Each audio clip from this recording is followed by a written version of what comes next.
I actually think that it was Paul Tudor Jones' panel that just did a terrific job of setting up our discussion now, where all those people were giving these very specific, fantastic ideas of ways that they're going to attack the problem of education in this country. The three panelists who I have with me today have all taken many of these ideas and they have applied them to specific big city schools. So some of the questions that came up at the end of the panel, how do you deal with government? How do you deal with politicians? Well, these are the guys to talk with about it because they've all adopted cities and they're all looking for ways that they can expand and do even more. And the reason that they want to do this is not because they want to just fix problems in particular cities. They want to come up with a model that other people in this room and around the country can adopt and can use and have real lessons that we can take to hopefully gain progress in some of these larger urban areas. With that, I'd like to start with Carrie Walton Penner. She is the granddaughter of Sam Walton. She's on the board of the Walton Family Foundation, and through her foundation, she has helped steer more than $1 billion into efforts to improve K-12 education in this country. She's one of the biggest supporters of Teach for America and also of KIPP, which we've heard some fantastic things about today. The Families Foundation has funded more than 1,500 schools since 1997, including 1 in every 4 public charter schools. Now, George, who I've had the opportunity to hear speak on a number of occasions, has a really amazing story. 25 years ago, he decided to help pay for the college tuition of a class of 112 sixth graders in West Philadelphia. And he got to know all of these kids personally.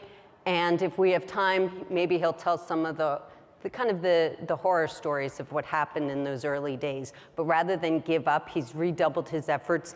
And these days, his Say Yes to Education is helping 65,000 students in Harlem, Philadelphia, Buffalo, and Syracuse. And he's helping them not just with education, but with their families, with their social issues, and taking a really holistic approach. Nirav Kingsland has been a huge leader in the efforts in New Orleans, with help also from the Walton family. But it's perhaps the most exciting example of big city education reform in the country. A Tulane grad, Nirav returned to New Orleans after Hurricane Katrina. There was a really great opportunity because the schools there were doing so poorly and the hurricane had wiped out so much of the infrastructure that these guys really got to kind of start from scratch. He helped start New Schools for New Orleans, a group charged with accelerating the city's reform movement. And since then, it's become the city in the country with more charter schools than anywhere else. I think it's about 4 out of 5 schools. He's actually leaving his post this year to hopefully replicate these efforts in other cities throughout the country. So now, Carrie, let's start with you. If you could kind of tell us where you've been, what you've experienced in some of these cities and what you're hoping for in the future. Thank you. This is a great time for us and for this topic, actually. We are in the middle of a new strategic planning process at the Walton Family Foundation. We've been focused on improving K-12 education in the United States since the early 1990s, so over 20 years. And I've been personally engaged during that entire time. So it's been interesting, and really I think the best way to frame this is to talk about our evolving theory of change in investing in K-12 public education. Our long-term goal is that every child in America has access to an excellent school and excellent teachers. We thought that by allowing and shifting policy so that all parents have the opportunity to choose a school that is the right school for their child, that we would be able to drive better student outcomes as well as more broad increases across the entire system of public school. we evolved a little bit from that, and it's not just about having choice, you also have to have accountability. And so a few years into it, we started realizing, well, the schools and charter schools started coming along as well. And so with that legislation being passed, we began funding startup for charter schools as well. We found that the accountability was a really significant piece. Charter schools that were not fulfilling their promise to educate students were not getting closed down. And I know we'll talk a little bit about politics and policy later, but we found that really we need to have a robust and a transparent accountability system as well that forces the closing of schools that are not operating at the level that they should and that children deserve.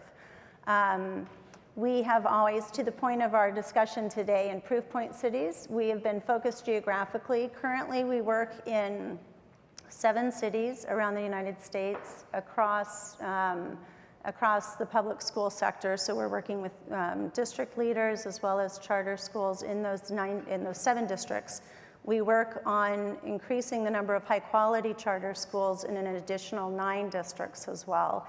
And through this new evolution of our process, which Lynn actually is helping us with, we are talking about proof point cities and really identifying a very few number of cities where we can make a significant example across public schools so that every child is being well served within that community.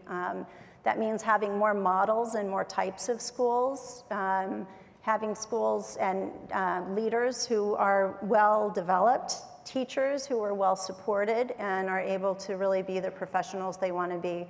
They're all passionate when they come into this, and so it's really important for us to better support them. So for us, it's an evolving theory of change, and we're doubling down. We don't know the cities yet that we'll end up focusing on, but it'll be a very few that we hope to expand our partnerships in those communities and really see significant impact. Great. Now, George, can you tell us what's going on in Syracuse? You basically adopted that city. Yes, thank you, Louisa. Firstly, let me quote a number from the American Psychological Association. 24.8% of kids from the worst part of our inner city have mental health issues. And if you don't address the mental health issues, how can any of these kids we're talking about be, successful? We're in our 27th year of Say Yes, and we've adopted a citywide approach where we've taken on the cities of Syracuse and Buffalo, New York, and their entirety. Every kid in the public school system is part of the Say Yes program. We're planning in November to take on 2 other cities that will probably bring our numbers, depending on which 2 cities we choose, anywhere from, right now it's 65,000 kids to somewhere over 200,000 kids. And what we do in the holistic approach, the first thing we do, if people forgive the language, is we come to an agreement, a memo of understanding with the politicians that frankly they have to put aside their political bullshit, okay, and just work for the kids. And we get all the unions together, they redo their contracts, and our social workers used to work from 12 to 3, Monday through Friday. Not our social workers, the social workers in these cities. Nothing ever happens in the homes in those time periods. We pay for an extended school day, we pay for an extended school year. We put in a social worker in every school that works for Say Yes. We have a student monitoring system, which is, a lot of business people in this room. It's such an obvious thing to do, but most, probably 95% of the inner schools don't have that. Inner city schools don't have that. Where if there's a problem in the home, there's a problem in the classroom, health issue, whatever, somebody knows about it. The social worker knows about it. We have mental health, we have a mental health clinic in every school. We have health clinics geographically dispersed around both Syracuse and Buffalo. And what's interesting, which is a little out of the realm of education, but everybody in the city of Syracuse, Buffalo, and including our 400 kids in Harlem, their parents get free legal aid, because if things are going better at home, it gives them a greater opportunity to succeed. We do the after-school programs, we do the summer school programs, and what happens then is that at the end of their sophomore year, we really work with these kids to help them achieve their goals of, going to college, junior college, being the best citizens they can be. And we start working with them, filling out the application process, financial, whatever. And at the end of their program, we have 64 private colleges, okay, that offer my kids free tuition. And those 64 colleges include all the Ivy League schools, Duke, MIT, Vanderbilt, Notre Dame, Georgetown, some great schools. So what Say Yes is about hope. And I'll leave you with one statistic, because we had a little discussion beforehand, and it's very hard to get accurate data in the inner city. But this data was, collated by Say Yes staff. In Syracuse, the last 3 years in the private colleges, 90% of our kids stayed in those colleges, which is a huge number, okay, relatively. And because what we do is when we make a deal with one of these private colleges, they have to mentor and monitor our kids, not unlike what the Posse Foundation does to make sure, because everybody's focused on how many kids are going to college. Okay, I'm more focused how many kids are graduating college.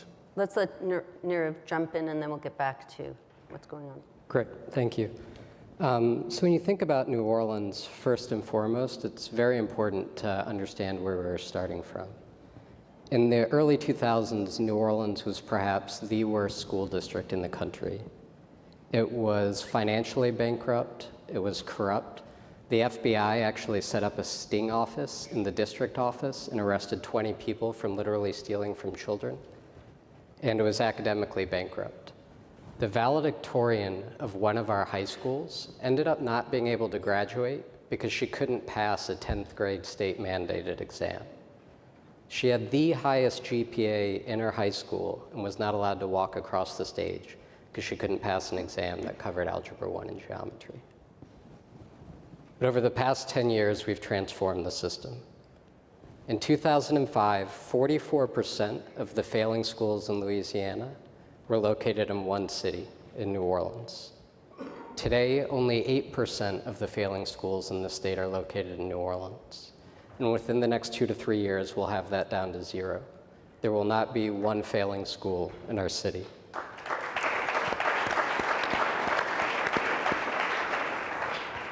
Second, we've almost surpassed the state average in proficiency rates. If we do surpass the state, we will be the first high poverty city in our nation to surpass its state average in proficiency. Lastly, our high school graduation rates have gone from under 50% to over 78%. Now, the national average for white students in the United States is 83%. That's a percentage we're on track to surpass in the next 3 to 5 years. If we do that, we will be able to say you are more likely to graduate from high school if you attend public schools in New Orleans than if you're white in the United States of America. I think that will be an incredible proof point about what's possible if you get these systems working right. So now we still have a long way to go. Our goal is not high school graduation, it's true college readiness. What does it mean when you catch the state average in the 49th lowest performing state in the country? Incredible long way to still go, but we've made incredible change. It's probably been the most successful turnaround of an urban system that our country's ever seen. How did we do this? We restructured public education in our city around 3 key principles, and I think these principles can be applied to any city in the country. First, we gave families choice. Families in New Orleans can find the school that is right for their child. Not every school is right for every child, and what address you were born at should not determine which school you would attend. In New Orleans, families can pick from any school in the city. Second, we let educators operate schools. In New Orleans, 95% of children attend charter schools. All charter schools are nonprofits that are run by educators. In New Orleans, it's educators that call the shots about what's taught, and then those educators are held accountable. That's the third principle. We fundamentally changed the role of government in public schooling. In New Orleans, government has moved from being an operator of schools to a regulator of schools. It sets the rules, it holds schools accountable, it makes sure schools are serving kids equitably, students with special ed, they're not expelling students, but it's gotten out of the game of directly operating schools. This is probably the most fundamental difference between New Orleans and every other public school system in this nation. In New Orleans, government has relinquished the power of running schools to educators, letting them form nonprofits. So all of you guys have used examples where it sounded as though the cities were ready and willing. How do you do this in a place where perhaps the government officials aren't quite so welcoming? So New Orleans has been a great area to look at. A lot of people out there, when we talk about other cities having significant impacts in different cities, and you bring up New Orleans, they say, well, we don't have Katrina, and you can't create Katrinas. But really, our education system, our government, we've created our own Katrinas essentially in these cities. But to take an example like Washington, D.C., and I think Chancellor Henderson is here today as well, and she'll be talking a little bit later about that. We see that as an incredible location and a great proof point of what can happen. There are a lot of levers, and it's taken a lot of time. We've worked in Washington, D.C. For a number of years across all three sectors. There are private scholarships for low-income kids in Washington, D.C. that we've supported. There are currently 48% of the students in Washington, D.C. are in charter schools. And Chancellor Henderson operates and runs and has greater autonomy around running her schools in DCPS than her predecessors have ever had. So part of this is it takes time, and there are a lot of policy levers, and at different times they're ready to move those. But you have to have the right environment, and so it takes time. I think it takes a very long-term perspective on waiting for things to become ready to make those changes. So, I mean, I'm stepping down from the organization I run as of June 30th, in a couple days here. And this is what I'm putting my career and my reputation on, that other cities can do this too. Have you picked other cities? Yeah, so I'm starting to go out there and work with other cities. The theory of change I and some other colleagues are working on is New Orleans isn't enough. To Carrie's point, it's always going to have an asterisk because of Hurricane Katrina. So we need 3 to 5 other proof points that can show there's a fundamentally different way to structure public education in this country. My guess is those are going to be similar to New Orleans situations. Disruptive innovation often happens in the places that are farthest behind. I don't yet exactly know what those cities will be, but think the Detroits, the Memphises, the Camdens, and so forth. And I hope that a decade from now, somebody can be sitting on this stage and saying, it's not just New Orleans. There's actually 5 or 6 other cities that's proven what's possible when you get the structure of education right. At that point, I hope the dominoes will continue to fall. But as somebody said earlier, I view this as a 30 to 50 year long fight. And I invite any of you who are interested to join our session this afternoon when we're going to be brainstorming on how to strategize to scale this across the country. Yes. The interesting thing is I agree with that point. If a city is willing to accept an innovation and change, it's really those cities that are really desperate. Because I believe your question is, what happens if you run into leadership that really doesn't want change? The interesting thing is that they're gonna fight you every minute of every day. Why not work with those cities that really want to change and really want to help? Because the goal is to help kids, and if that isn't their real ulterior motive, then we don't want to deal with them.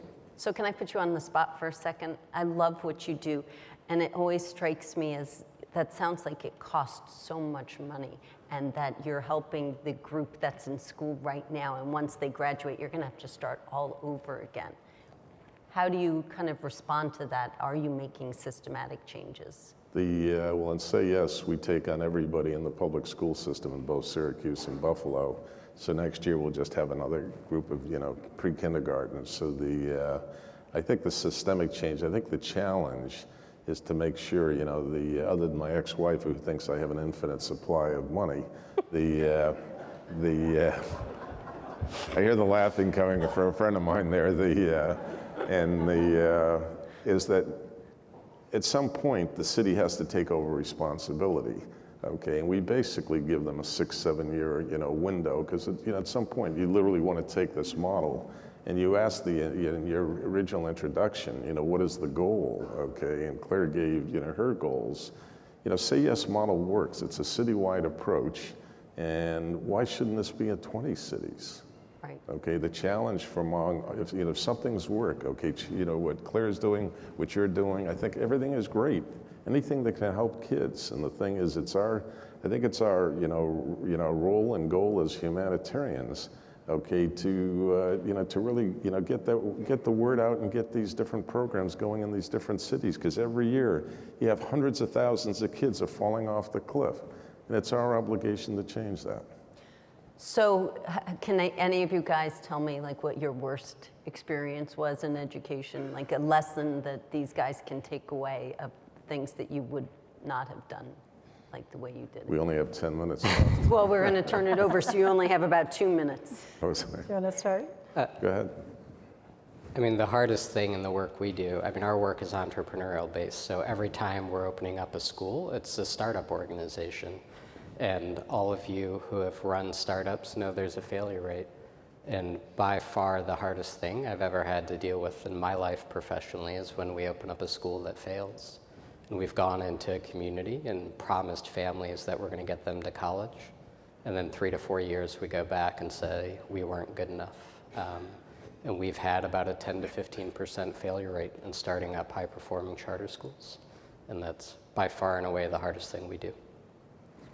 My personal experience, the hardest thing, because when we first came into Philadelphia, we took on a group of 112 kids that were in the 7th grade.